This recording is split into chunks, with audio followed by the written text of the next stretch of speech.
Hola, mi nombre es Kimberly Lumbi, tengo 19 años y muy poquititos de ellos dedicados a la ciberseguridad, pero disfruto muchísimo poder intercambiar conocimiento acerca del tema con otras personas y bueno, eso es precisamente lo que me tiene hoy acá.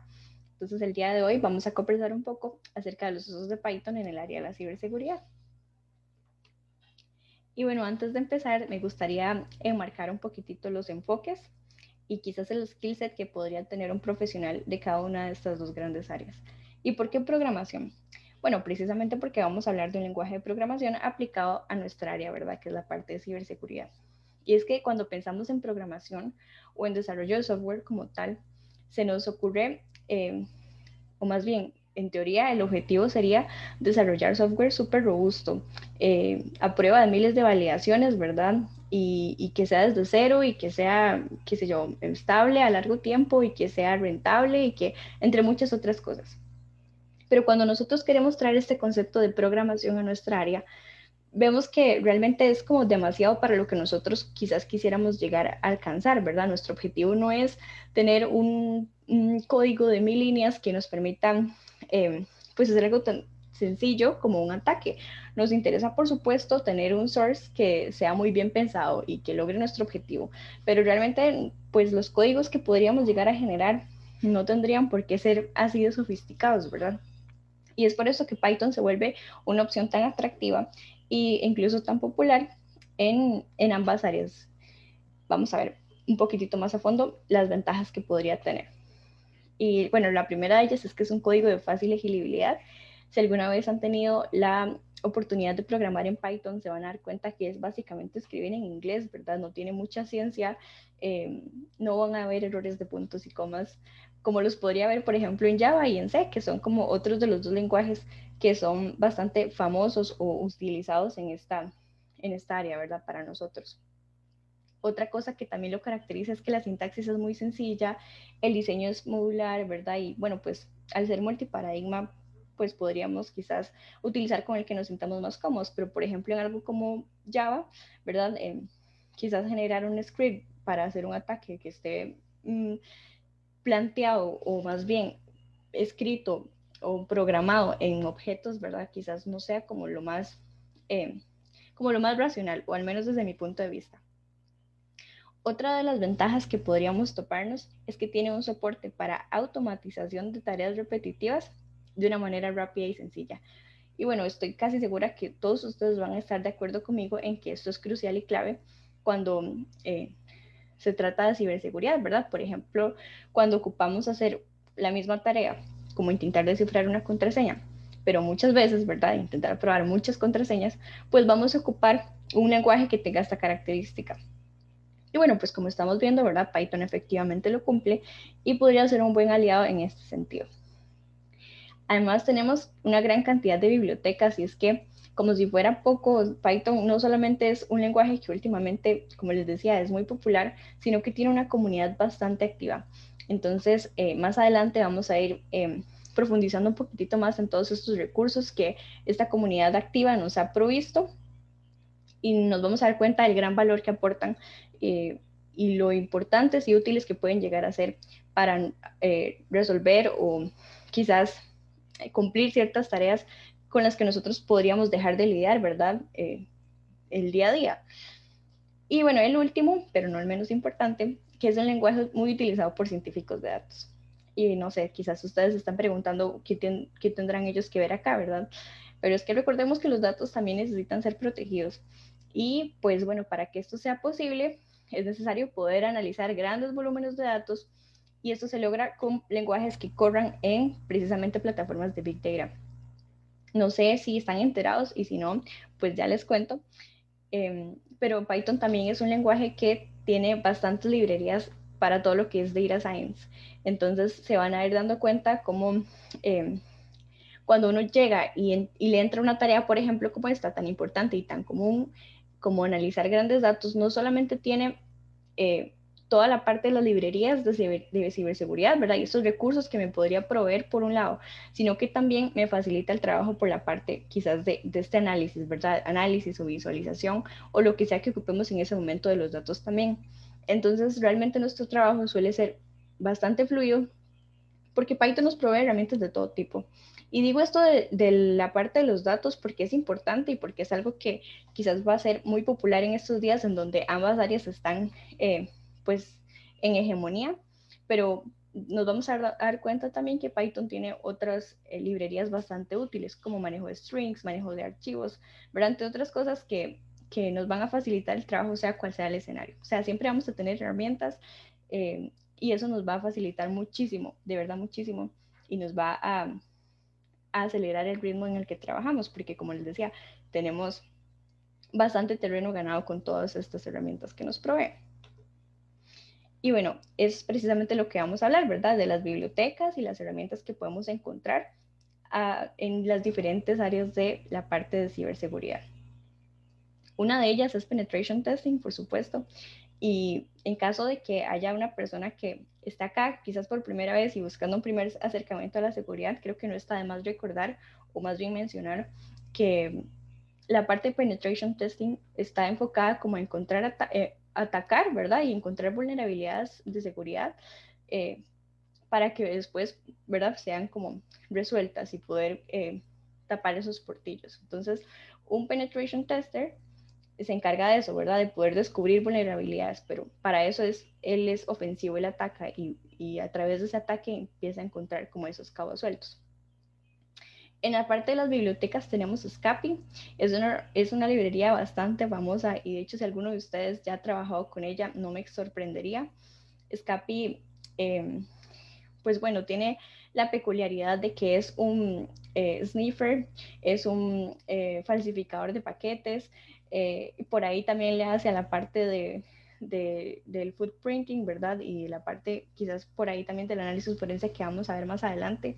Y es porque es una librería muy completa que lo que nos permite es, ¿verdad? Leer paquetes, ¿verdad? Interpretar los paquetes que pues nos podremos topar en una red, por ejemplo. Pero lo que nos importa a nosotros más que saber lo que hace es cómo podríamos aplicarlo, ¿verdad? A un posible escenario. Y eso es más que todo lo que quiero hablarles, ¿verdad? Si nosotros, por ejemplo, hablando a nivel de browser, tenemos un servidor HTTP que lo que está esperando es contenido HTTP y a través de Scapy, ¿verdad?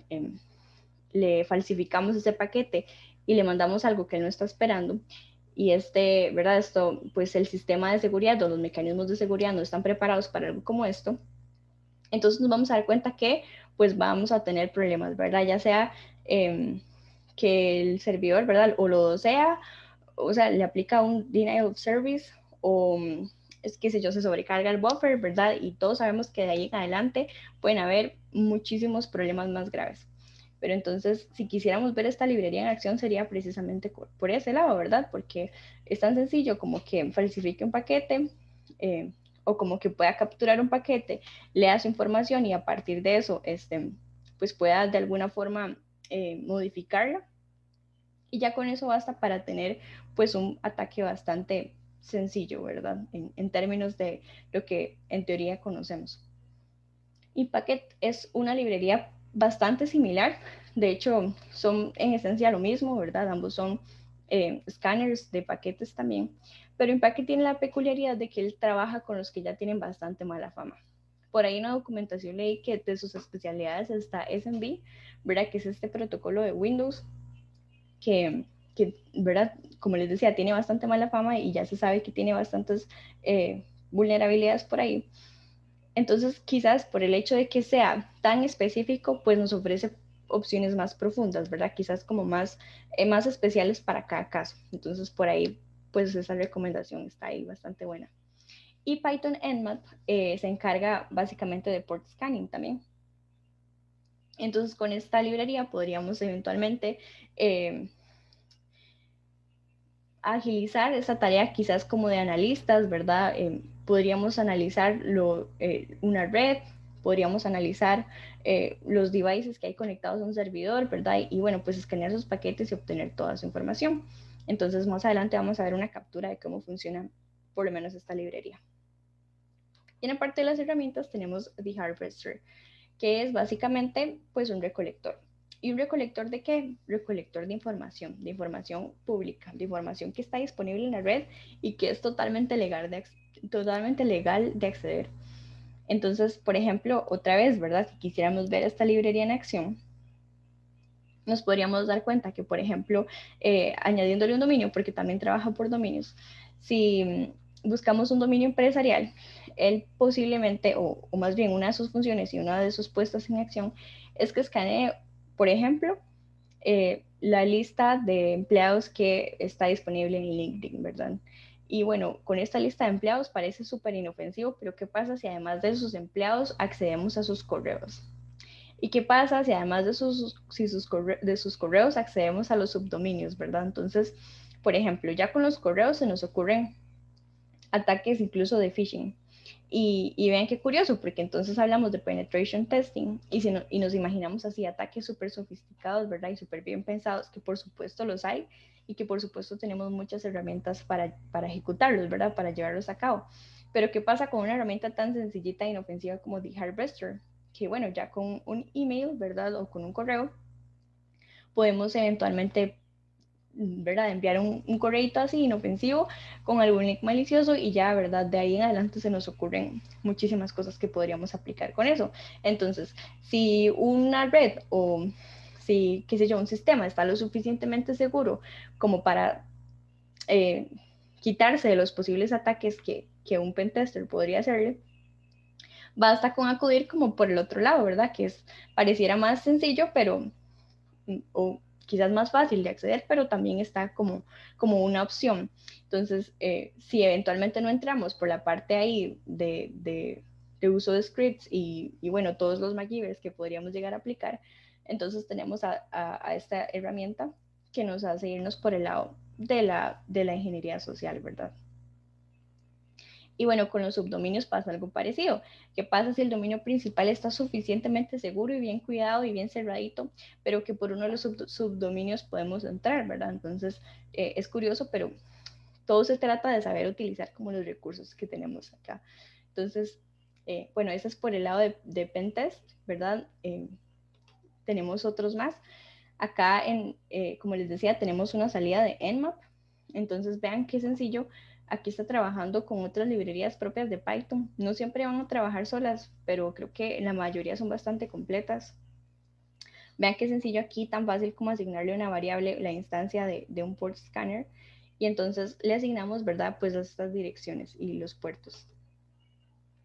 Y vean que salía más bonita, o sea, con 4 líneas de código podemos obtener un reporte completo de cómo están esos puertos. Entonces vemos ahí, por ejemplo, los up hosts, por ahí están los down, los totales, ¿verdad? Y bueno, creo que con esta información ya cualquiera se podría imaginar las cosillas que podrían, ¿verdad?, hacer de ahí en adelante, cómo interpretar esta información y cómo eventualmente usarla a su favor. Otra de las áreas, ¿verdad?, que también creo que vale la pena destacar, en las que Python se defiende bastante bien, es en el análisis forense.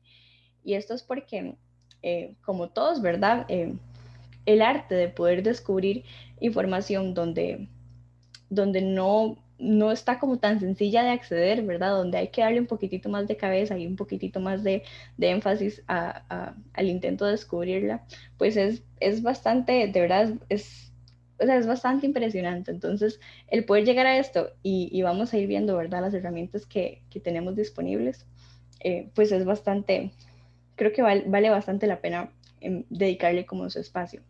Entonces, veamos aquí las bibliotecas. En cuanto a las bibliotecas, realmente yo no encontré una biblioteca que estuviera bautizada como de análisis forense. Y esto es porque si nosotros revisamos el concepto en esencia, ¿verdad? Pues lo que ocupamos es analizar información y eso va a depender de qué información estamos analizando. Entonces, en este caso, y de manera meramente simbólica puse NTP, esta librería NTP-lib. Y la puse no porque sea una librería de análisis forense, sino para que nos demos cuenta como también hay bastantes recursos que nos podrían quizás ayudar en escenarios más específicos. Entonces, por ejemplo, si pensamos en un caso de servidores NTP, pues esta librería nos va a ayudar a adquirir información de todo lo que ocupamos saber acerca de cómo funciona este protocolo y otras cositas, ¿verdad? Como les decía, Python es bastante potente, pero en este lado sí se defiende mucho más en la parte de las herramientas, porque como bibliotecas tiene bastantes, pero no pensadas precisamente para la seguridad. Entonces, quizás por ese lado, pues pueden no ser tan completas. No digo que inútiles, porque de verdad nos vamos a dar cuenta que jugando con estos recursos podemos hacer grandes cosas, pero que estén pensadas y creadas directamente para esto, pues al menos yo no lo encontré. Si ustedes llegaran a encontrar alguna o si se les ocurre en alguna, entonces súper bien y tengan la libertad ahí de compartirla. Eh, pero bueno, como les decía, las herramientas sí se defiende bastante bien y un ejemplo de ellas es Grampus. Bueno, Grampus realmente tiene varios hermanitos, ¿verdad? Tiene, por ejemplo, Forensic Grampus, que este sí se encarga de la extracción y el análisis de los metadatos, ¿verdad? Entonces, ya sea encontrados en documentos, en imágenes, por ahí leí que en aplicaciones también. Y entonces, bueno, ¿verdad? Súper bien por ese lado.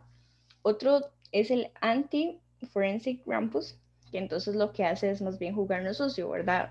Lo que se encarga es de eliminar o de modificar estas informaciones, ¿verdad? Que podríamos encontrarnos por ahí, precisamente para que no sean detectadas. Luego tenemos Grampus como tal, ¿verdad? Que ese es pues el que tenemos acá, digamos, el mero mero. Que entonces este nos ayuda mucho en lo que es la parte de la auditoría web, ¿verdad? Todo el footprinting que tiene que ver por este lado. Y bueno, eh, también está la otra y la última librería, pero no menos importante, que es el anti-Grampus, ¿verdad? O al menos de esta familia. Que bueno, lo que hace es precisamente proteger que toda esta información no sea accedida públicamente, ¿verdad? Entonces, mientras Grampus nos da la facilidad de encontrar, ¿verdad? Y de recopilar toda esta información, como les decía, la parte de auditoría web que podríamos acceder eventualmente por ahí, Anti-Grampus nos ayuda más bien a protegerlo. Y ya vimos, por ejemplo, en el caso anterior, como un de-harvester, ¿verdad? Una herramienta como ella nos podría jugar sucio si tiene toda esta información disponible. Entonces vemos aquí por este lado esa contraparte de cómo irla protegiendo. También tenemos a Volatility. Este es un proyecto de verdad bastante, creo que bastante sofisticado. Me gustó mucho cuando estuve leyendo acerca de él.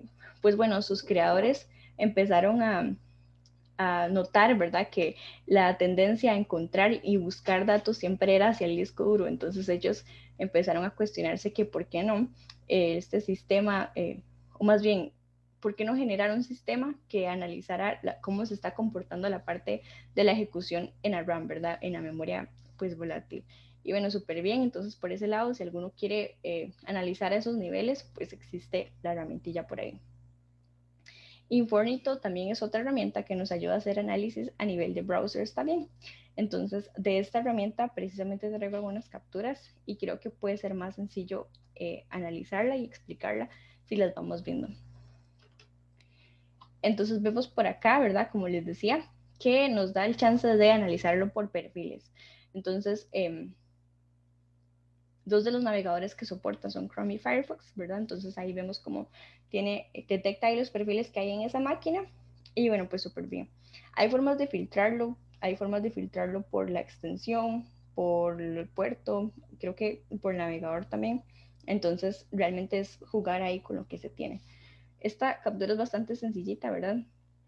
Y de hecho cuando veamos la siguiente, ¿verdad? Entonces ahí estamos analizando el perfil 4. Y bueno, en el perfil 4 ya nos dimos cuenta que en algún momento se accedió a la descarga de Kali, ¿verdad?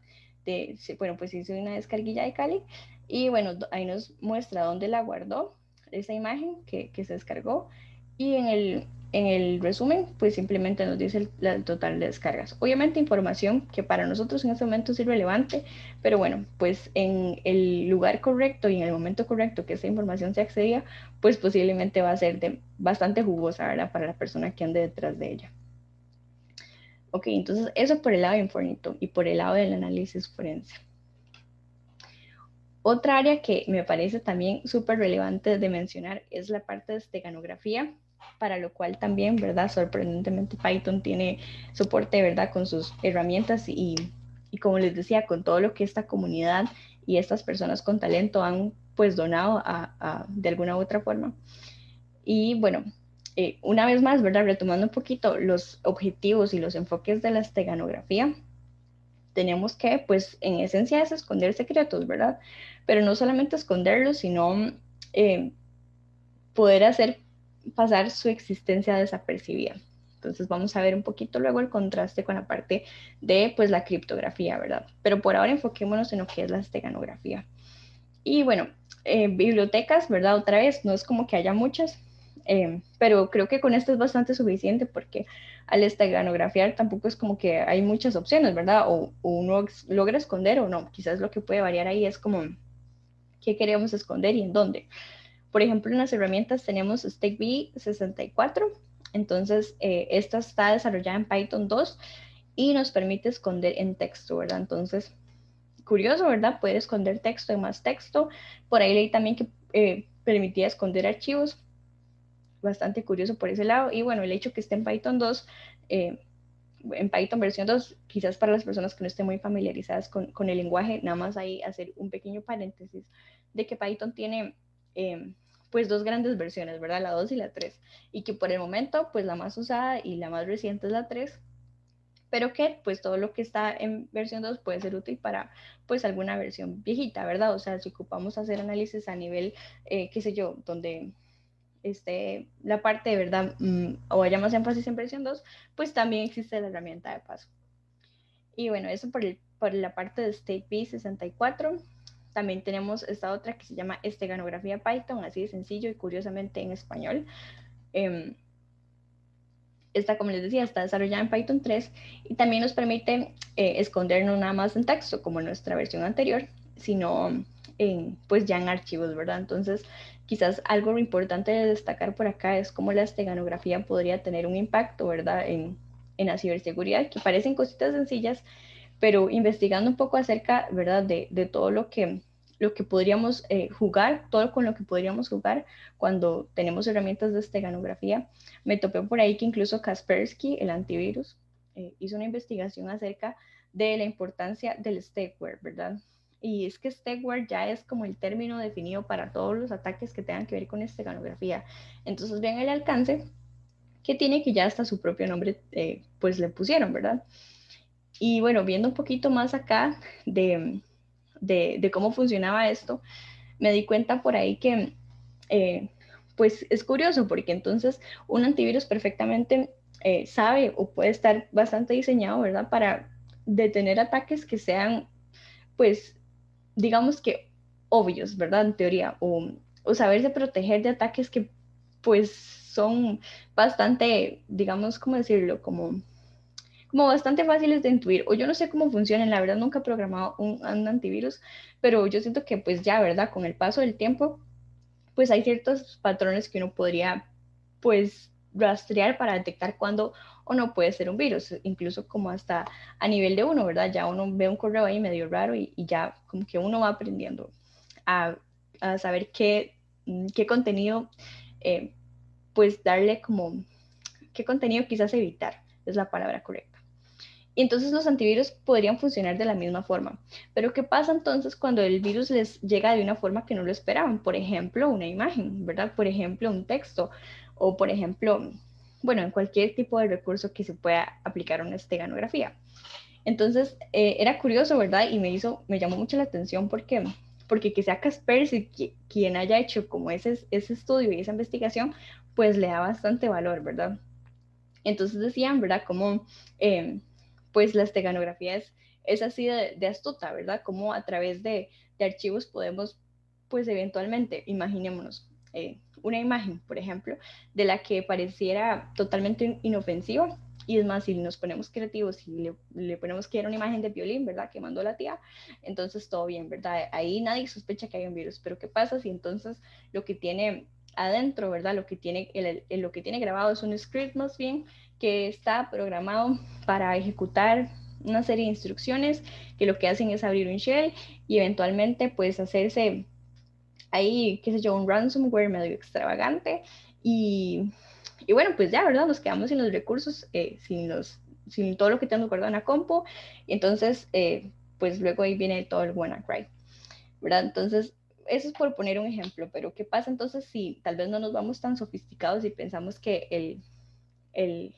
el archivillo o la imagen inofensiva lo que contiene más bien es pongámosle que pues un troyanillo ahí que nada más va a hacernos sufrir un ratito, ¿verdad? Pero es malicioso y sigue siendo virus. Entonces, ¿cómo a través de la esteganografía nos podemos brincar, ¿verdad? Quizás ciertos procesos de seguridad o ciertos filtros de seguridad por el simple hecho de que son amenazas que aparentemente no existen, porque es de lo que se trata, ¿verdad? Pasar desapercibidas. Entonces, bueno, me pareció muy interesante por ese lado y muchísimo más interesante poder compartírselos. Pues si tienen algún comentario, ¿verdad? No olviden irlo poniendo por ahí. Yo creo que siempre es importante, ¿verdad? Leer todo lo que tenemos que decir al respecto. Y bueno, aquí tenemos como esta celeita de Estegano, ¿verdad?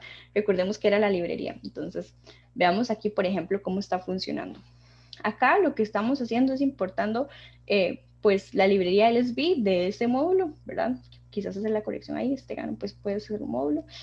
Y bueno, le asignamos a la variable pues esta instancia, ¿verdad? Este metodillo que tiene como primer parámetro la ruta de la imagen que queremos esteganografiar y como segundo pues el texto. Nada extravagante, ¿verdad? Como les decía, si no habían tenido la oportunidad quizás de estar expuestos a código Python, acá pueden ver que es bastante sencillo. Y no recuerdo si lo mencioné, pero es básicamente escribir en inglés. Entonces, por eso es que yo pienso que Python es bastante ventajoso por ese lado y que a nosotros que nos interesa hacer las cosas pues bien hechas, pero sin necesidad de invertir tal vez tanto tiempo aprendiendo y leyendo acerca de programación y esas cositas, que corrección, o sea, no es que esté mal, y es totalmente válido que exista un profesional de ciberseguridad que también sea buenísimo programando, ¿verdad? Yo de hecho estoy estudiando ingeniería en computación y esperaría poder ser uno de esos, pero si quisiéramos pesar los enfoques, pues nada más ahí hacer ese comentario de que nada más vean que es sencillo. Pensando en C, que es una de las competencias nada más, y si alguno ha tenido la oportunidad de programar en C, se me ocurre este manejo de punteros, ¿verdad? Que si alguno ha estado en esos zapatos, se puede dar cuenta de que de verdad no se pueden comparar, ¿verdad? La aplicación de, o más bien la implementación de software, o digámosle scripts mejor, orientada a la parte de ciberseguridad en ambos lenguajes, o sea, jamás. Pero bueno, continuando con nuestro código, eh, y perdona ahí que me vaya, es que a veces me gusta mucho hablar del tema. Decía, ¿verdad? Que todo lo que estamos haciendo ahí es escribiendo como primer parámetro la ruta y como el segundo el texto. Y que bueno, ¿verdad? Luego nada más salvamos el secreto, ¿verdad? O guardamos el secreto. Y pues nada más noten ahí, ¿verdad? Que generalmente cuando hacemos una esteganografía no es que vaya a sobreescribir a la imagen original, sino que hace una copia, ¿verdad? Por aquello hace la aclaración ahí. Entonces hace una copia de la imagen que le estamos pasando y esa nueva imagen es la que le aplica, pues, o la que le esconde el texto que vemos ahí. Entonces luego revela el mensaje, ¿verdad? Ya yendo por tal vez la línea, vamos a aplicar acá el puntero para ubicarnos. Ya yendo por acá, a la variable le asigna como el mensaje revelado y una vez que intenta imprimir lo que tiene ahí, pues ya tenemos el hola mundo. Así de sencillo, ¿verdad? Y como les decía, ahorita parece insignificante, eh, es un script ahí medio escrito, incluso hasta a mano, pero, pero es para representar y de manera simbólica lo que podríamos estar expuestos si en caso de que no fuera un inofensivo hola mundo, sino que fuera, como les decía, un troyanito ahí bien hechito o qué sé yo, un gusanito ahí por ahí. No sé, ustedes pónganse creativos que a la larga y son más expertos en el tema que yo. Ok, y bueno, nuestra última área, ¿verdad? Pero no la menos importante, y siempre me gusta decir que no la menos importante, porque para mí todo es importante y yo sé que para todos, ¿verdad? Siempre va a haber un área con la que más se casen, pero, ¿verdad? Si no existiera la diversidad de gustos, pues no podríamos ser una comunidad o pertenecer a una comunidad tan completa, ¿verdad? Nada más pensar en todo lo que puede abarcar la ciberseguridad, desde los analistas, ¿verdad? Hasta pues ya los hackers, pues es increíble y qué dicha que a cada persona tenemos gustos diferentes. Entonces, si ustedes son de los que les gusta guardar secretos, ¿verdad? Como les decía, sobre todo en esta parte de criptografía, pues bueno, entonces vamos a hablar también de todo lo que podemos hacer con Python en esta área. Entonces, bueno, quizás aquí, retomando un poquito lo anterior, les contaba que la esteganografía se trataba más que todo de hacer pasar mensajes desapercibidos. y quizás a veces se puede confundir con la criptografía, o al menos, ¿verdad? Yo lidié quizás con reconocer ambos conceptos en mis inicios, entonces por eso pues vamos a mencionarlo. No vaya a ser que alguien por ahí está ahí y pues después de esta charla pueda salir con esa duda resuelta. Entonces la criptografía vamos orientada a que, ok, todos sabemos que el secreto existe, pero muy pocas personas van a poder interpretarlo, ¿verdad? Leerlo. El código, o más bien el secreto, va a ser ilegible.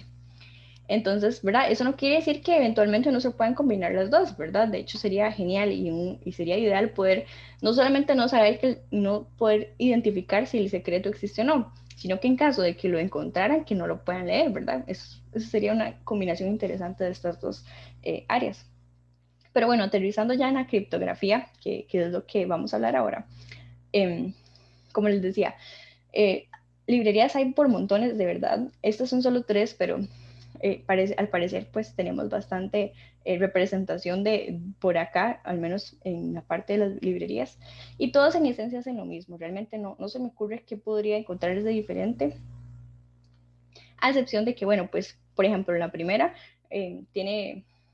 usa hashes de tipo MD5, SHA-1, SHA-256, ¿verdad? Realmente es bastante completa, la mayoría son bastante completas y yo siento que quizás por ese lado nos vamos a topar que dependiendo del escenario, en unas pues nuestro código va a tener más o menos líneas, depende de cómo, cuál sea como el enfoque en sí de lo que quiera lograr, ¿verdad? Con la biblioteca. En Cryptography pues también, ¿verdad? Es bastante completa y lo mismo para PyTest, realmente no se me ocurre. Por ahí nada más decirles que igual la documentación está disponible, ¿verdad? La idea es poder acá darle una pincelada y que ya después ustedes se puedan dar cuenta de todo lo que pueden hacer con cada una de ellas. Aquí nada más estamos como donde nos desvendamos los ojos, ¿verdad? Y nos damos cuenta de todo lo que existe y cómo seguimos haciendo cosas a mano quizás, o bueno, pues a pata, si les gusta más el término, existiendo tantas herramientas para agilizar esos procesos, que es lo que al final nos interesa. Y bueno, con las herramientas también, ¿verdad? Lo mismo. Por ejemplo, este SafePad, sí me gustaría destacar que es un editor de texto, pero es vacilón porque es un editor de texto que nos promete guardar bien, ¿verdad? Los secretos. Entonces, pues podría eventualmente servir, y pues no sé ustedes, ¿verdad? Ya eso es de gustos, qué sé yo, para guardar alguna pues contraseña, alguna información sensible. Bueno, esas eran algunas de las sugerencias de uso. Pero bueno, ¿verdad? Nosotros sabemos que existen otras herramientas, quizás más o menos sofisticadas, pero es bueno saber la existencia de estas, pues al menos de estas herramientas que nunca está de más saberlo porque a veces uno necesita como, eh, pues esa salvada, ¿verdad? Uno nunca sabe. Entonces ahí se las dejo y ojalá algún día les sirva. Como les decía, hablando un poquito más y viendo quizás una salida de lo que sería el uso de la biblioteca Hashleaf, tenemos por ahí, ¿verdad? Lo que estamos haciendo es usando SHA-256 y como repito, ¿verdad? Vean que facilita la instancia. En realidad, Python así se lo lleva, ¿verdad? Súper sencillo de implementar. Estoy segura que si alguno por acá nunca había usado el lenguaje,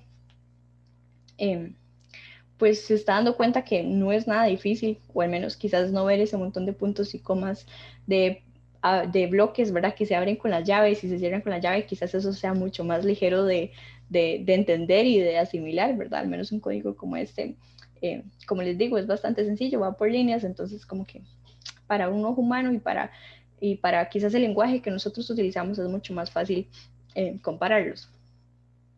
Entonces, bueno, quizás volviendo un poquito más a lo que dice el código, tenemos ahí el uso de SHA-256, ¿verdad? Un buen algoritmo, ¿verdad? Quizás usar el MD5 sería un poco no recomendado, ¿verdad? Ya que sabemos el montón de colisiones que podrían tener, pero bueno, eso es un comentario extra. Acá, ¿verdad? Estamos actualizando la variable para que tenga un hello y luego la actualizamos para que tenga el word, ¿verdad? Entonces, luego le hacemos el digest y pues simplemente nos imprime, ¿verdad? Como les decía, el mensaje que todos saben que existe, pero muy pocas personas o muy pocas veces podríamos adivinar lo que hay, ¿verdad? Pues ahí nada más con la serie de claves y así. En este caso, como estamos haciendo hashing, ¿verdad? Pues nada más escribiendo todo el hello world ahí otra vez podríamos obtener la misma salida. ¿Verdad? Ya luego el otro tema es más como de criptografía, si quisiéramos hablar de llaves y esas cosas. Pero bueno, entonces, nada más para comentarles, quizás algunos escenarios muy comunes donde se podría aplicar el uso de hashes es precisamente en el almacenamiento de contraseñas, ¿verdad? No sé, quizás sean cosas que ustedes que posiblemente tengan más tiempo acá en el terreno les parezcan obvias, pero cuando yo empecé, ¿verdad?, a aprender todo esto me parecía todo demasiado impresionante.